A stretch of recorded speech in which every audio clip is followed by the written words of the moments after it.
Hello, my dear friends.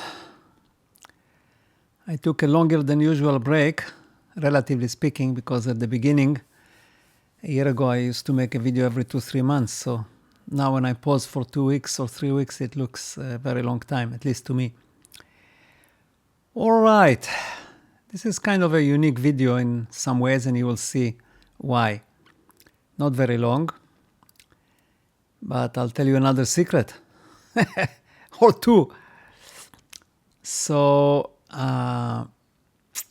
today I'll take the infinity paradox and the two videos that I made about from nothingness to infinity, and I will simplify it for you and try to bring you back to what's really important in this thing. Because I think that you are all over the place, and which is good. It causes you to think, and it brings all kind of creative results here from the comments and the letters I get. So I really like it.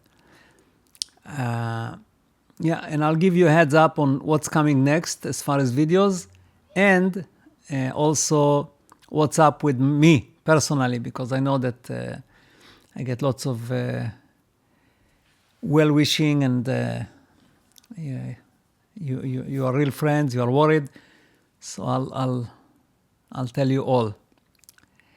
Before I start, I wonder, and you can reply in the comments: did the video or those two videos, part 1, part 2, change your views on reality, God, religion, life and death, science? Just curious to know, and maybe it will even you can answer that after you watch this video. Obviously, you probably have some different ideas. All right, so going back to from nothingness to infinity and everything in between, what is the real secret here? This is a question I get all the time. And I'll tell you what it means and why it is a secret. So it means that nothing material ever existed and ever will exist. Because nothingness can never become somethingness. And the reason for it is, as I explained in this infinity paradox and everything else, even if you created in simulation or a dream, which also starts from nothing, you cannot do it because you run into this infinity paradox. And where do you hide that horizon, right? So what it means at the end of the day is that we, here in this reality, the only thing that's real is nothingness and consciousness. Everything else is a product of the consciousness. And it's not real for somebody who looks from outside. It is real for everything that's in the consciousness, because that's all we see and all we experience. But in the wider sense, in the big picture, it's not real. It's all created in the consciousness. So the only thing real that exists is the consciousness. And there's nothing, okay? Because consciousness does not require any matter. Now, it also means that, it's a very strong evidence that God, or now I'm going to call him the architect, actually exists. Because otherwise, what is this consciousness, right? So you can call it whatever you like, but it's a consciousness. And we are all perceived inside that consciousness. So I'll call it God the architect, just not to make it sound very religious here. Now keep in mind that this is a physical observation, this whole thing, okay? And it has to be a physical observation because the architect created a physical reality. So if you are looking at it spiritually and try to interpret it with your, like in a spiritual way, it may not work for you, because this is actually a physical observation, okay? And just for your information, this paradox with this problem appears already in the Kabbalah. And this is what it says there. it says that tzimtzum, which is in English contraction, is a term used to explain Isaac Luria's doctrine that God began the process of creation by contracting his infinite light in order to allow for a conceptual space in which finite and seemingly independent realms could exist. Excuse me, I got something in my throat. Okay, I didn't bring any water here. So already then, whenever the Kabbalah was written, there's a big dispute on that. Some say it was written like thousands years ago, and some say it was written in Spain in the 1500s, but not going to get into that. But it's already there, okay?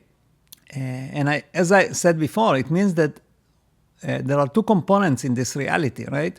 One real and one imagined. The real one is consciousness. The imagined is everything else. Now, a question that arises is, where does the line cross between the consciousness and what is, or between the real and the imagined? Or is there such a thing? And I'll show you something here. Okay, let me just move over to my drawing board. You see, supposedly there should be a line somewhere here, right? If we say that this is real and this is imagined. I use that as a conceptual, this picture. So, in reality, I try not to use the word reality because it mixes with the reality that we use here, but there is no such a line.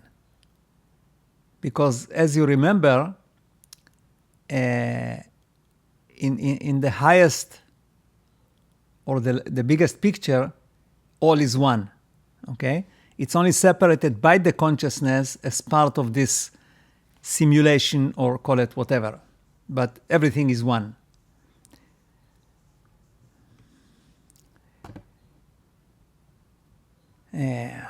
So that basically deals with the duality and all that. All right. So before we move on, I want to kind of quickly show you give you another metaphor of life. And I'll use a diagram that I used in one of my videos called the 4 boundaries. Okay, so let's come to this. And as you see here, we have this box with the four boundaries, which is our reality, right?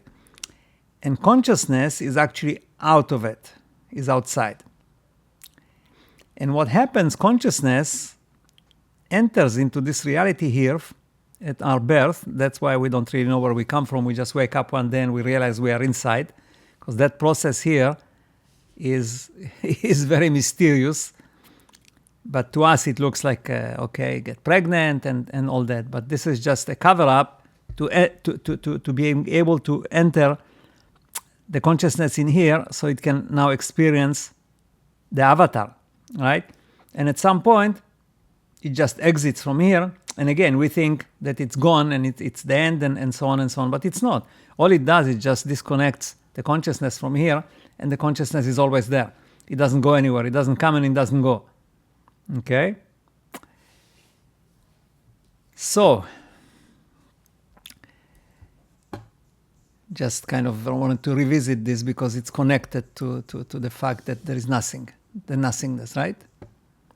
And by the way, when I'm rewatching all my videos, there is like probably over 50 or 60 there, and I decided to rewatch them. And, I sit here and I watch myself, and I it's almost like an out-of-body experience because I'm watching this man talking, and sometimes I don't connect that it's actually me. So it's quite weird. But it's very interesting content, I tell you that. Very interesting. If I was watching this channel, I would probably be just as impressed as you are. So let me talk now about a bit about myself, and I owe you that much.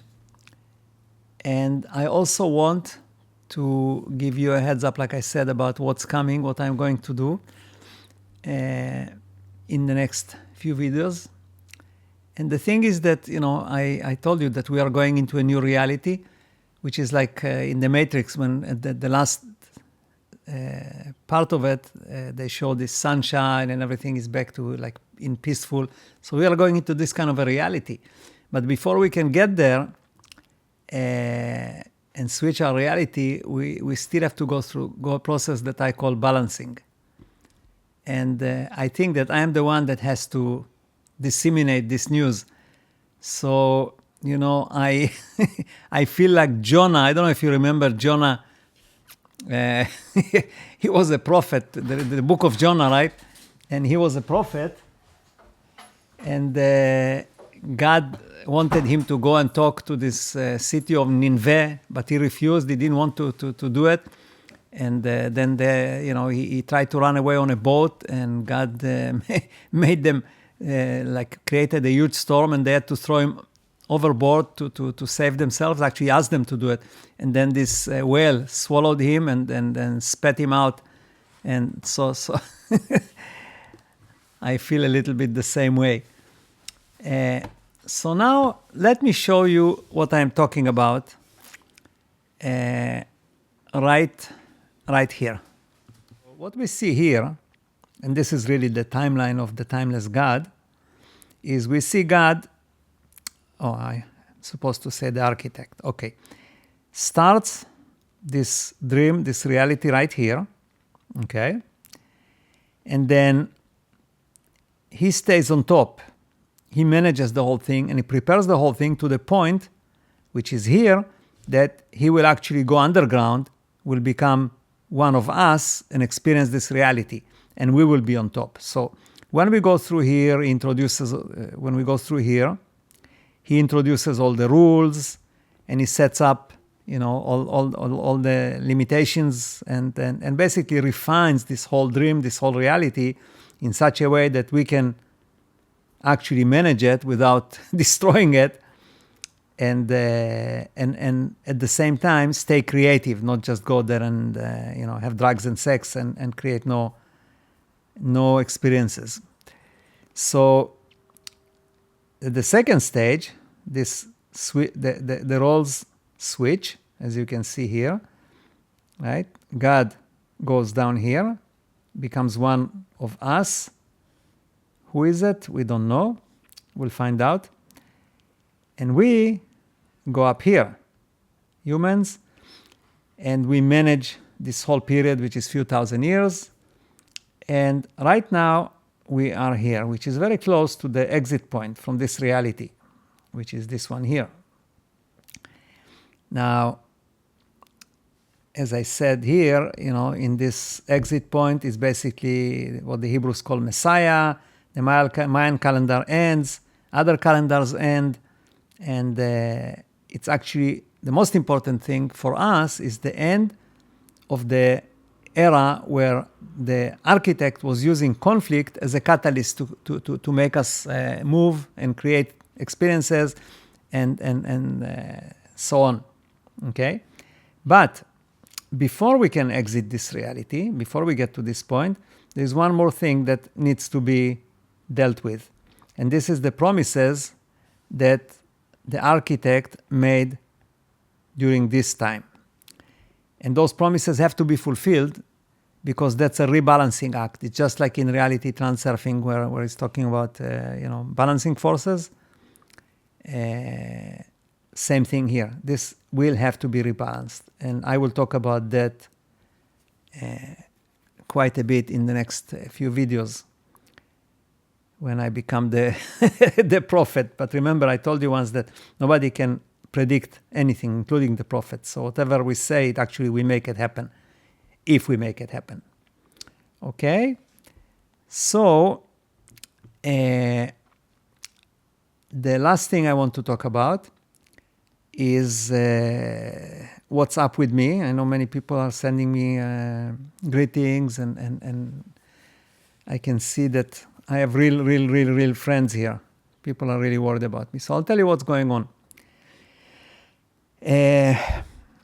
About 2 months ago, I've never had any health problems, really, except an Advil or stuff like that. Or an antibiotic, maybe once in a blue moon.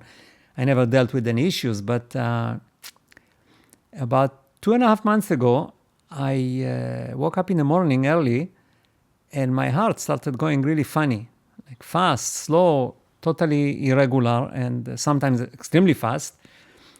And it happened to me before for a few seconds, and I used to bang on my heart, and it would go away. But this time, that was 6 o'clock in the morning, and by 8, I realized that it's not going away, and I better go and get it checked out. So I drove myself to the emergency at the hospital here, and I got admitted right away. They put this gun on me, and all of a sudden, I became a patient in the hospital.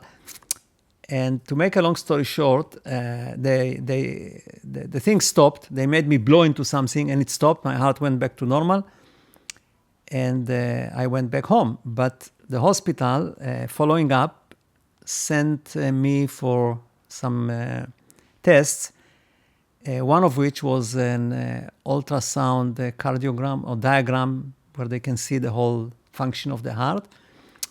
And a couple of days after I did that, I got a call from the hospital saying that I have to come and see the head cardiologist there. So that didn't really sound very good. So I went and saw him, and what he told me, he said, that's you have a mitral valve leakage, a quite severe leakage. And the way to fix it, it's not the only way, but the best way to fix it is an open heart surgery. And going to that appointment with the cardiologist, actually I came down from that big mountain that I go every day, like a kilometer altitude. So I told him, I said, and he couldn't believe. He said, what? And I said, I never felt anything. I don't have any issues. I said, oh, you don't have any shortness of breath? You don't have pain here? I said, no, I don't have anything. If you wouldn't have told me, I would have never known. But, he showed me, and this is real. So I'll show you what it looks like here. You can see here on this side, there is this left atrium, right here. And the valve actually consists of two little flaps.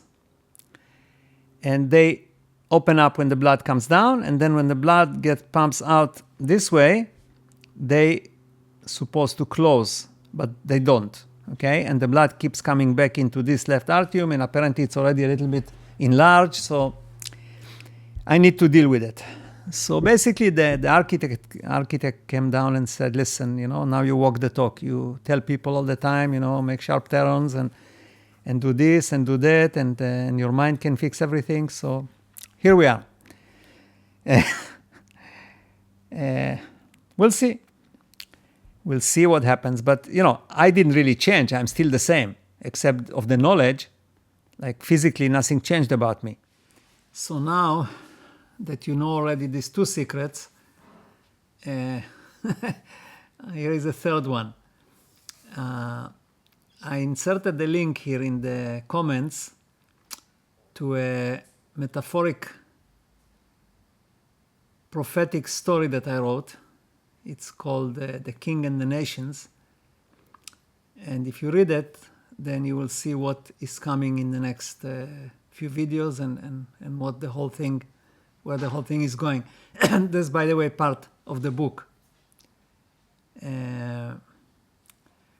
Okay, so it was really a pleasure meeting you here again, even though it wasn't live, but I may do a live in the next couple of Sundays. Don't know exactly when, but I feel like making a live one. And I wish you all the best. I want to hear your comments and messages and whatever, as I'm sure there will be many. And all the best. Take care.